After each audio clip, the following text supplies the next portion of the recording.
The most automatic thing in American parenting is also the most misunderstood. Good job. You're so smart. You're so talented. Incredible.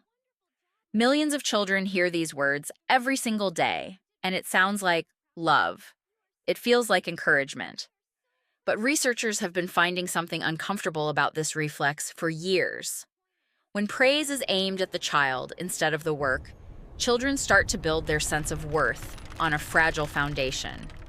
They learn that being loved is connected to performing well. They learn that mistakes are dangerous signs of failure, and they learn to look outward for approval instead of inward for clarity. This doesn't come from bad parents.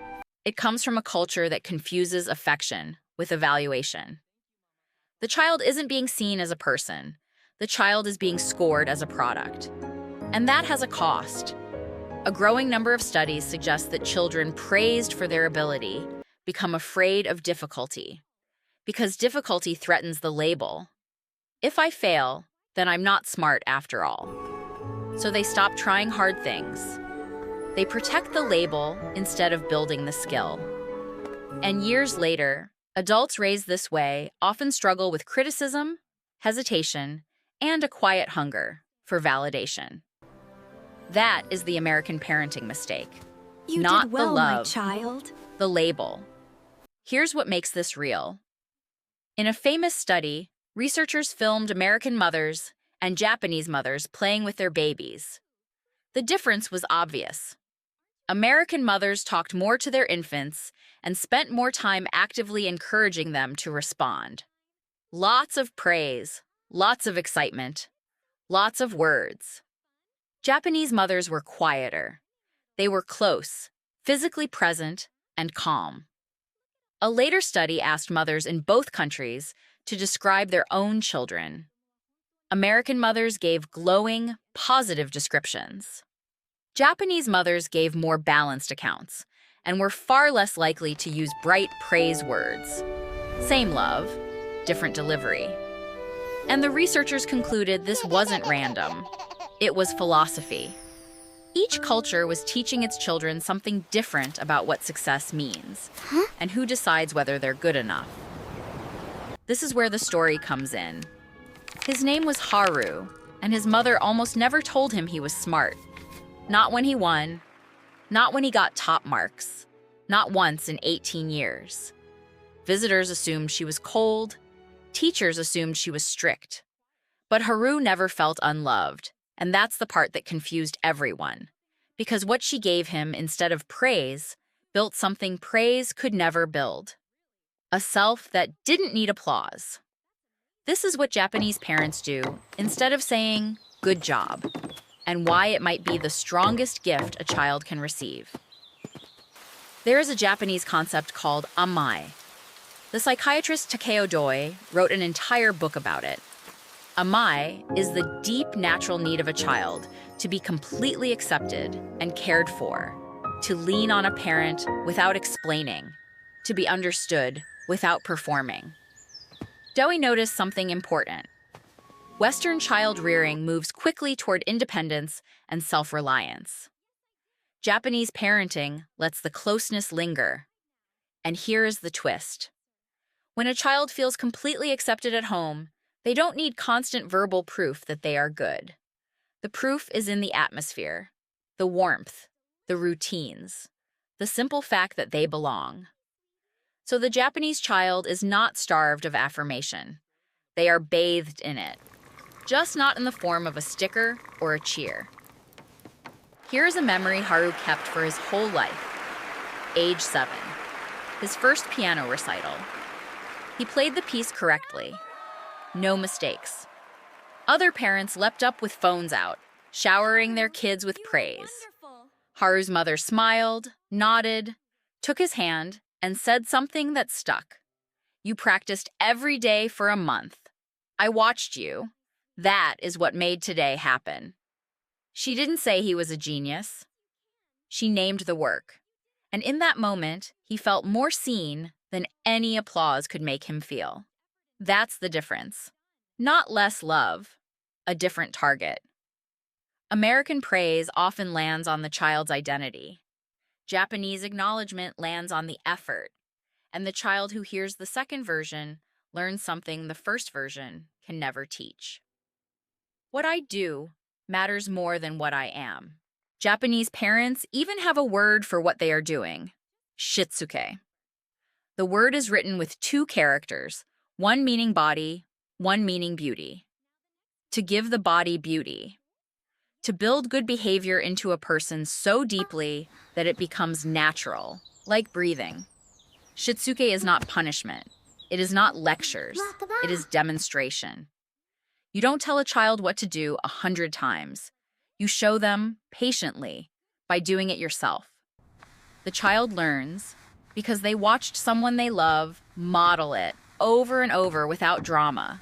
No gold stars for tidying up, just a parent tidying up beside them. And quietly, the child absorbs not a rule, but a standard.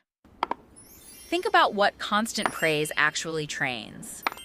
When a child is rewarded with enthusiastic words for every achievement, the brain starts expecting the reward. The activity becomes a means to get the praise. Then, researchers found something even more interesting. Children praised for ability often start choosing easier tasks because easy tasks protect the label. Smart is a fragile crown, and you don't risk a fragile crown on a hard problem. But children who are shown that effort and process and honest reflection matter become willing to attempt hard things, not for applause, but for the work itself. That difference in motivation is the difference between someone who performs and someone who builds. This is where Japanese schools do something remarkable. It is called hansei. Hansei is the ritual of daily self-reflection. At the end of the day, sometimes in class, sometimes at home, children look back and ask 3 questions. What went well? What went wrong? What can I do better tomorrow? Education researchers have called hansei a cornerstone of Japanese schooling. And notice what is missing. No gold stars, no best in class, no you're amazing. Instead, a child learns to become their own honest judge. They learn to look at their own work without fear. That skill never stops paying because no teacher will be there at age 40 to tell them if they are on the right path. There is another word Japanese children hear constantly: gammon. It means endurance with dignity, patience when something is hard. Parents say it gently: gaman shinasai. Bear it, persevere. Do it with grace. Not you're amazing for trying, just keep going. To a Western ear that can sound harsh. But gaman is not coldness, it is trust. It is a parent saying, I know you are capable of more than this discomfort, and I will be here while you find it. The child struggles up the hill. The parent walks beside them, mostly silent. And at the top, no trophy, but something deeper. The knowledge that they made it through. Second memory. Haru was 11. His baseball team lost the championship in the last inning, and he struck out with 2 on base. On the walk home, he was silent, waiting for comfort, or maybe even a small scolding to get it over with. Instead, his mother walked beside him for 10 minutes, saying nothing. Then she said, You'll remember that feeling. Good. Now let's talk about the pitch you saw. She didn't rescue him from disappointment. She made disappointment useful. She gave him the message that feelings of failure are information, not identity.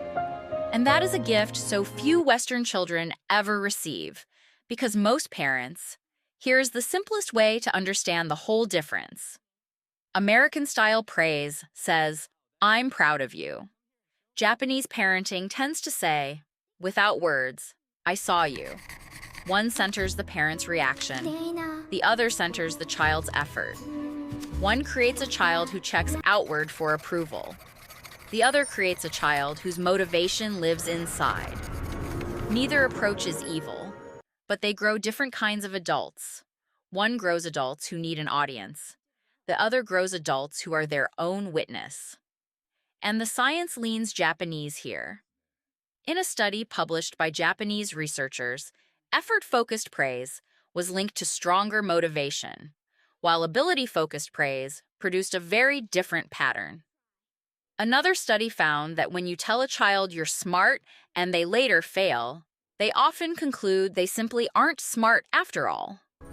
But a child who has been taught that work changes results has a comeback story for every failure. Effort is a story you can rewrite. A label is a sentence you serve. Let's be fair because this matters. Praise is not poison. Enthusiastic parents raise confident children. The goal is not to become silent. The goal is to become specific. Instead of "you're so talented," say "I saw you practice that for an hour." Instead of "you're the best," say "your effort changed the outcome." Instead of "good job," name the thing they actually did. That one shift, from labeling the child to witnessing the work, is the whole secret. It takes 3 extra seconds, and it changes the message completely. If you want to try this at home tonight, here are 3 questions. 1. What was the hardest part? 2. What would you do differently? 3. How did that feel for you? These questions do what praise often can't. They make the child think about the process instead of the outcome. They build self-reflection inside your own kitchen. You don't need to be Japanese to do this. You know the part that makes Haru's story worth telling. At 28, he was the calmest person in his friend group. When projects collapsed at work, others panicked. He problem-solved. When people criticized him, others crumbled. He took notes. One evening, a friend asked him, half joking, "How are you so unbothered?" Haru thought about it, and he realized the answer. No one ever told him he was brilliant, so he never had a reputation to defend. He only had a standard to meet, and that standard was his own. Just need to be curious. One night he finally asked her, "Why did you never tell me I was smart?" She was quiet for a moment, the same comfortable quiet she had always had. Then she answered, "I never needed you to be smart for me. I needed you to know yourself." He realized then that she hadn't withheld praise out of discipline. She'd withheld it out of love, a love that refused to let his worth become a performance. "And besides," she added, "you were never as fragile as you thought." That is the quiet outcome of raising a child without a spotlight. Not emptiness, not insecurity. A self that doesn't depend on applause. Because when love is a constant atmosphere, instead of a reward for performance, a child's worth stops being conditional. They don't perform for acceptance. They act for their own reasons. Psychologists call that intrinsic motivation. Japanese parenting has a simpler name for it: normal. One honest caveat, because no culture is a monolith. Not every Japanese parent is a silent sage. Many praise their children warmly. Culture is a tendency, not a rule. The point isn't that Japan is perfect. The point is that the absence of constant praise isn't a void. It can be a space where children learn to evaluate themselves, to endure, to reflect, and to find their own reasons to improve. That space exists in every culture. It just has. So maybe the question isn't why Japanese parents don't praise their kids. Maybe it's what do they trust instead? They trust closeness. They trust modeling. They trust reflection, patience, and a child's natural desire to grow. Haru's mother never once told him he was smart, but she showed him every day that she believed in the person he was becoming. And that is what I love. You sounds like when words aren't enough.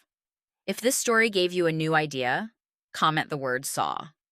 And subscribe for more stories about discipline, parenting, and the quiet art of raising strong humans. Thanks for watching. To be protected.